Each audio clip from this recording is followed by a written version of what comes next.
Dear students, अस्सलाम वालेकुम। अल्हम्दुलिल्लाह हमारे तमाम गेस्ट पेपर्स की कामयाबी के बाद आज आपके लिए लेके आए हूं फाइनेंशियल अकाउंटिंग के गेस्ट पेपर का ऐसा क्वेश्चन जो तकरीबन हर एक पेपर में आता है। जी हां, आज का क्वेश्चन है cash flow statement. Financial accounting का इंतहाई इंपॉर्टेंट टॉपिक है जो कि 20 मार्क्स आप इस टॉपिक से तैयार कर सकते हैं। हमारे रिकॉर्डेड वीडियो लेक्चर्स अगर आपको चाहिए तो दिए गए नंबर पर व्हाट्सएप करेंगे और तमाम गेस्ट पेपर्स की पीडीएफ नॉमिनल फी के साथ आपको चाहिए तो व्हाट्सएप पे राब्ता करेंगे। स्टार्ट करते हैं कैश फ्लो स्टेटमेंट। स्टूडेंट्स, सबसे पहले हमने ये सीखना है कैश फ्लो स्टेटमेंट होता क्या है, कैश फ्लो का मतलब क्या है। बिजनेस में कैश फ्लो स्टेटमेंट बड़ी इंपॉर्टेंट होती है। कैश फ्लो में दो चीजें होती हैं स्टूडेंट्स। कैश फ्लो स्टेटमेंट में या कैश का इनफ्लो होता है या कैश का आउटफ्लो होता है। कैश इनफ्लो का मतलब यह है स्टूडेंट्स कि जब कैश बिजनेस में आती है किसी भी एक्टिविटी की तरफ से, किसी भी एक्टिविटी की वजह से। कैश आउटफ्लो का मतलब यह है कि बिजनेस से जब कैश जा रही होती है, कोई भी एक्टिविटी हो तो उसको कैश आउटफ्लो कहते हैं। कैश बिजनेस में आएगी तो इनफ्लो कहेंगे, कैश बिजनेस से जाएगी तो आउटफ्लो कहेंगे। सबसे पहले तीन एक्टिविटीज हैं कैश के बिजनेस में आने की और बिजनेस से जाने की। वो क्या एक्टिविटीज है? सबसे पहली एक्टिविटी है operating activities. Operating activities students, operating activities क्या होती हैं?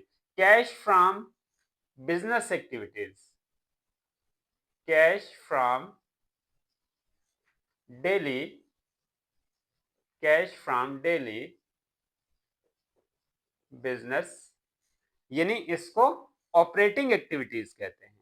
डेली बिजनेस में कैश क्या होती है? बिजनेस की इनकम होती है, बिजनेस के एक्सपेंसेस होते हैं, बिजनेस का प्रॉफिट होता है, बिजनेस का लॉस होता है। इसको कहते हैं cash from daily business activities.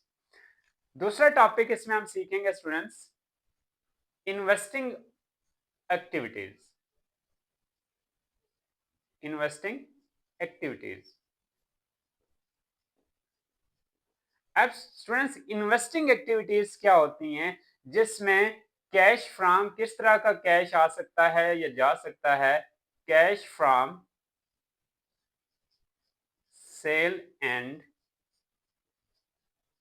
Purchase of assets, इसको कहते हैं इन्वेस्टिंग एक्टिविटीज। तीसरा और लास्ट टॉपिक स्टूडेंट्स, इसमें क्वेश्चन स्टार्ट करने से पहले ये चीजें आनी जरूरी है।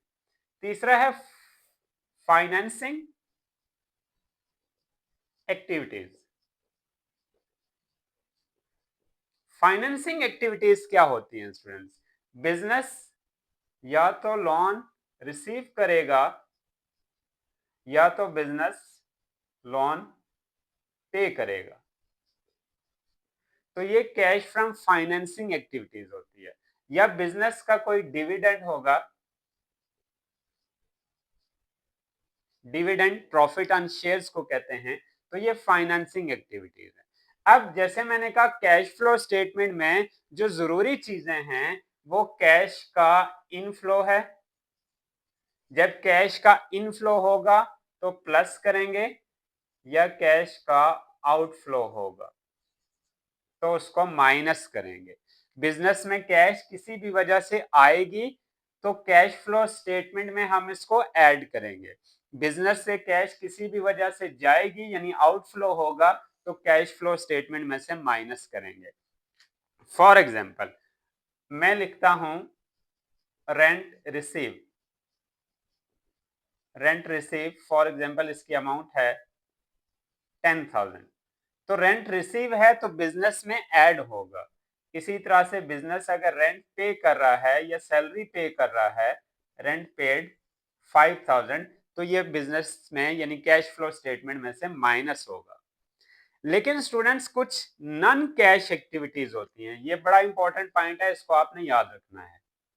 Non cash activities, non cash activities क्या होती हैं?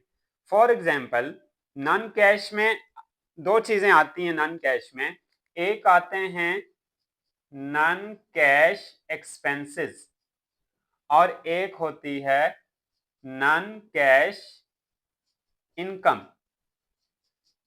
कैश फ्लो स्टेटमेंट में नॉन कैश एक्सपेंसेस ऐड होते हैं और नॉन कैश इनकम माइनस होती है।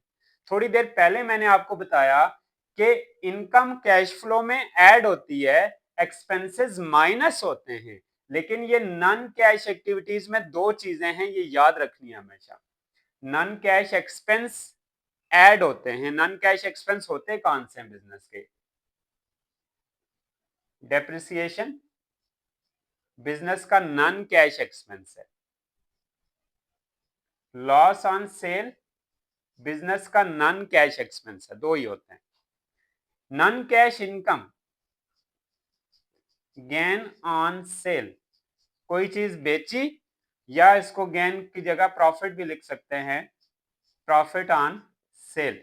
कोई चीज बेची, वो प्रॉफिट हुआ, अभी तक कलेक्ट नहीं हुआ, वो प्रॉफिट यानी नॉन कैश इनकम है, कैश फ्लो स्टेटमेंट में से माइनस होगा। नॉन कैश एक्सपेंस वहां लिखा नहीं होता, नॉन कैश एक्सपेंस है, डेप्रिसिएशन लिखा होगा या लॉस ऑन सेल लिखा होगा, ये दो एक्सपेंस प्लस होते हैं। गेन ऑन सेल या प्रॉफिट ऑन सेल लिखा है तो ये माइनस होता है। अब मजीद तीन चीजें हैं, उसके बाद फिर फॉर्मेट की तरफ आता हूं। पहली चीज है, यहां लिखता हूं अगली तीन चीजें। पहली चीज है इन्वेंट्री इंक्रीज या डिक्रीज, इंक्रीज या डिक्रीज इन इन्वेंट्री। इन्वेंट्री में इंक्रीज होगा, कोई चीज इन्वेंट्री आ रही है हमारे पास, तो इन्वेंट्री जब आ रही है मतलब स्टॉक आ रहा है हमारे पास, तो उस वक्त कैश जाएगी, स्टॉक आएगा मतलब खरीदेंगे तो कैश जाएगी। अगर इन्वेंट्री में इंक्रीज होगा तो वो कैश फ्लो स्टेटमेंट में से माइनस होगा। अगर इन्वेंट्री डिक्रीज होगी, इन्वेंट्री बेचेंगे तो पैसे आएंगे, कैश फ्लो स्टेटमेंट में ऐड होगा। इसी तरह से दूसरी चीज है accounts receivable. Accounts receivable, account receivable अगर इंक्रीज होंगे तो कैश फ्लो स्टेटमेंट से माइनस होंगे, क्लियरली लिखा होगा अकाउंट रिसीवेबल इंक्रीजेस, और लिखा होगा अकाउंट रिसीवेबल अगर डिक्रीज होंगे तो कैश फ्लो स्टेटमेंट में से माइनस होंगे। ये अकाउंट रिसीवेबल बेसिकली हमारे डेटर्स होते हैं। डेटर्स इंक्रीज का मतलब कैश फ्लो में से माइनस, डेटर डिक्रीज कुछ लोगों ने हमें पैसे दे दिए, डेटर डिक्रीज हो रहे हैं तो इसमें पैसे आ रहे हैं तो इसलिए ये प्लस होगा। तीसरी और आखिरी चीज, फिर फॉर्मेट की तरफ आता हूं। तीसरी चीज है accounts payable. Accounts payable, accounts payable अगर इंक्रीज होंगे तो कैश फ्लो स्टेटमेंट में ऐड होंगे, डिक्रीज होंगे तो कैश फ्लो स्टेटमेंट में से माइनस होंगे। ये तीन चीजें रिपीट कर रहा हूं, इंक्रीज या डिक्रीज इन इन्वेंट्री। इन्वेंट्री में अगर इंक्रीज होगा तो कैश फ्लो स्टेटमेंट में माइनस, डिक्रीज होगा तो कैश फ्लो में ऐड। अकाउंट रिसीवेबल इंक्रीज होंगे तो माइनस, डिक्रीज होंगे तो ऐड। अकाउंट्स पेएबल इंक्रीज होंगे तो प्लस होंगे, डिक्रीज होंगे तो माइनस होंगे। अब आता हूं कैश फ्लो स्टेटमेंट के फॉर्मेट की तरफ। कैश फ्लो स्टेटमेंट के फॉर्मेट की बात करें तो सबसे पहले टॉप पे तीन चीजें आपने लिखनी है। नेम ऑफ बिजनेस, बिजनेस का कोई भी नाम जो क्वेश्चन में गिवन होगा। Cash flow statement for the period ended, जो भी मंथ होगा, फॉर एग्जांपल 31 जनवरी 2025 है या 31 दिसंबर 2025 है, ये तीन चीजें आपने लिखनी है। पहली लाइन में net cash from operating activities की आपने हेडिंग देनी है, और सबसे पहले जो चीज गिवन होती है net profit before tax given होता है। सिर्फ तरतीब से चीजें यहां लिखनी होती हैं, net profit, net profit before tax. इस वक्त नेट प्रॉफिट बिफोर टैक्स मेरे पास गिवन है 60,000, net profit before tax given है 60,000। अब अगली चीज है नॉन कैश एक्सपेंसेस। अब नॉन कैश एक्सपेंसेस की हमने हेडिंग देनी है, नॉन कैश एक्सपेंसेस मैंने कहा था ऐड होते हैं, इसलिए मैंने प्लस का साइन डाल दिया। नॉन कैश एक्सपेंसेस कौन से एक्सपेंसेस होते हैं? दो ही होते हैं, डेप्रिसिएशन और किसी चीज पे लॉस, डेप्रिसिएशन और दूसरा यहां पे गिवन है loss on sale, loss on sale. Depreciation की अमाउंट मेरे पास गिवन है 8000 और लॉस ऑन सेल गिवन है 2000। इन दोनों को ऐड करेंगे तो टोटल अमाउंट 10000 यहां पे लिख लेंगे। और इसमें से लेस होता है, लेस होने वाली चीज क्या होती है? जो गेन है, किसी किस्म का प्रॉफिट है, तो क्वेश्चन में मेरे पास गिवन है gain on sale, gain on sale. ये नॉन कैश एक्सपेंसेस हैं और ये नॉन कैश इनकम है। Gain on sale 5000। अब ये दो चीजें ऐड हो रही हैं, ये लेस हो रही है, लेस होने वाली चीज इन ब्रैकेट लिखते हैं। 60 में 10 ऐड किया 70 और 5 माइनस हुआ तो 65,000। अब इसके बाद operating profit before working capital. अब वर्किंग कैपिटल में क्या क्या चीजें आती हैं? Inventory, account receivable, accounts payable, ये सारी चीजें वर्किंग कैपिटल में आती हैं। प्रॉफिट बिफोर वर्किंग कैपिटल हम इसको लिखेंगे operating profit before, operating profit before working capital. अब वर्किंग कैपिटल में मेरे पास इस वक्त गिवन है increase in inventory, increase in inventory. इसको फिर से समझिएगा। इंक्रीज इन इन्वेंट्री का मतलब यह है कि हमारे पास स्टॉक तो आ रहा है। इंक्रीज इन इन्वेंट्री को देख के प्लस नहीं कर लेना, स्टॉक तो आ रहा है लेकिन पैसे जा रहे हैं। कैश फ्लो स्टेटमेंट में पैसों का लेन देन होता है, या तो कैश आएगी या तो कैश जाएगी। इंक्रीज इन इन्वेंट्री, इन्वेंट्री आ रही है, इन्वेंट्री तो आ रही है लेकिन पैसे जा रहे हैं, कैश का फ्लो देखना है, कैश जा रही है, कितनी कैश जा रही है? 4000। तो 4000 यहाँ पे इन ब्रैकेट लिखेंगे, माइनस होने वाली अमाउंट है। फिर मेरे पास गिवन है decrease in accounts receivable, decrease in accounts receivable. Account receivable debtors को कहते हैं, डेटर्स डिक्रीज हो रहे हैं, इसका मतलब हमें पैसे मिल रहे हैं, कुछ लोगों ने कर्जा दे दिया हमें, तो ये ऐड होंगे 3000। नेक्स्ट है increase in accounts payable, increase in accounts payable. ये सारा डेटा गिवन होगा आपको पेपर में। इंक्रीज इन अकाउंट्स पेएबल, तो इसमें प्लस करते हैं अकाउंट्स पेएबल, मतलब कैश सेव हो रही है, क्रेडिटर में इजाफा हो रहा है, अमाउंट है 2000।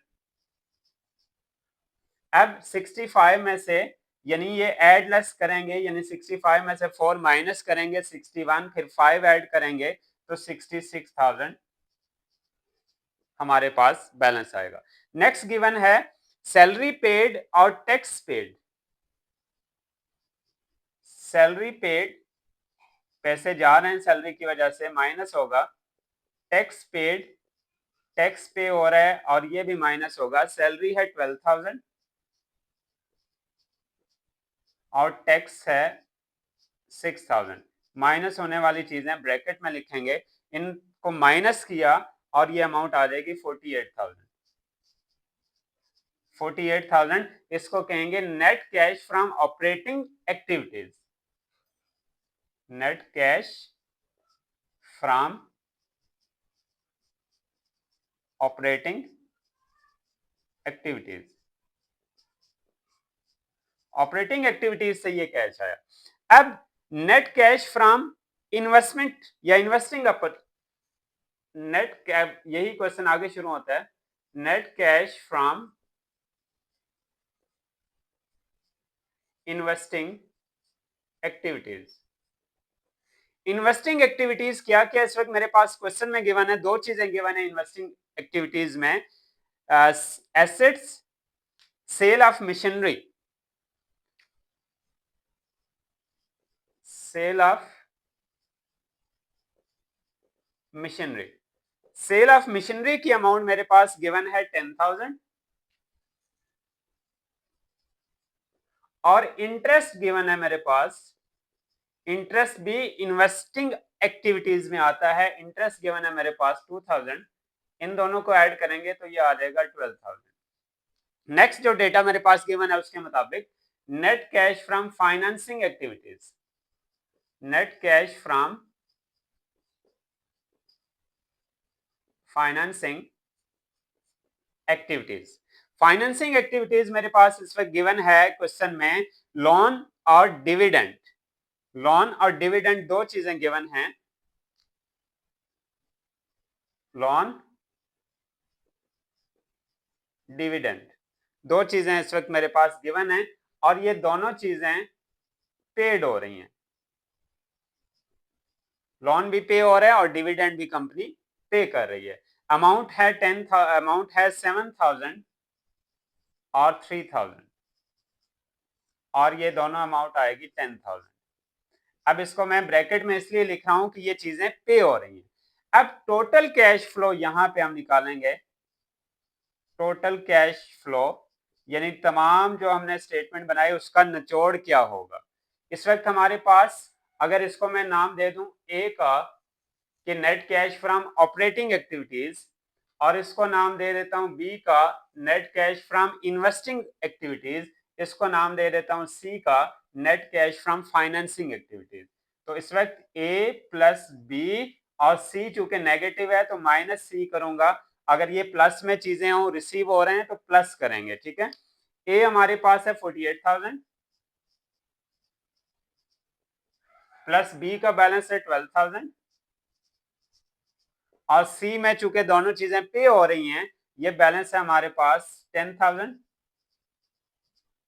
इन सब का टोटल करेंगे तो बैलेंस हमारे पास आएगा 50,000। तो हमारा cash flow statement, cash flow statement का बैलेंस है रुपीज 50,000। ये स्टूडेंट्स कैश फ्लो स्टेटमेंट। इसी से मिलते जुलते दो क्वेश्चन आपने करने हैं। इंशाल्लाह कैश फ्लो स्टेटमेंट का पेपर में क्वेश्चन आएगा तो आप उम्मीद करता हूं कि आप बड़ी आसानी से अटेम्प्ट कर सकते हैं। अपना और अपने पेरेंट्स का बहुत सारा ख्याल रखिएगा। अल्लाह पाक आप तमाम तुलबा तलबात को बहुत अच्छे नंबरों से कामयाब करे।